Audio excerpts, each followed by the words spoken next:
వైభవలక్ష్మి వ్రతం 4 వీక్స్ చేసుకున్న వీడియోస్ చూశారు కదా. ఇదైతే ఫైనల్ వీక్ 5th వీక్ ఉద్యాపన చేసుకుంటున్నాం అనమాట. ఈ రోజు స్పెషల్ ఏంటంటే 8 మంది ముత్తైదువుని పిలిచి వాళ్ళకి బొట్టు పెట్టి గంధం రాసి కాళ్ళకి పారాని పెట్టి తాంబూలం ఇవ్వాలన్నమాట. సో మమ్మీ అయితే పిన్ని వాళ్ళని ఇంకా మా అపార్ట్మెంట్లో ఉన్న నైబర్స్ ఆంటీ వాళ్ళందరినీ కూడా పిలిచారనమాట. సో ఒక్కొక్కరికి పారాని అది పెడుతున్నారనమాట. అందరికి పారాని పెట్టేసిన తర్వాత అయితే తాంబూలం ఇస్తారు.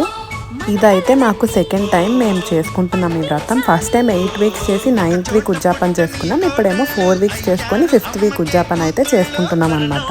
ఆ పిన్ని వాళ్ళు వదిన ఇంకా అందరూ అయితే ఈవినింగ్ 6 ఆ టైం కల్లా వచ్చేసారు. వీళ్ళు చూడండి క్యూట్గా మా ఇంటి దగ్గర ఉంటారు చిన్నపిల్లలు, వాళ్ళు కూడా పారాని పెట్టించుకున్నారు. ఇంకా ఫైనల్గా అయితే నేను పారాని పెట్టడం అయిపోయిన తర్వాత ఫస్ట్ 8 మందికి తాంబూలం ఇవ్వాలన్నమాట. అందులో ఏమేమి వేయాలి తాంబూలంతో పాటు అని స్పెషల్ వీడియో కూడా చేసి అప్లోడ్ చేస్తాను, వెయిట్ చేయండి. See you all in the next video, bye.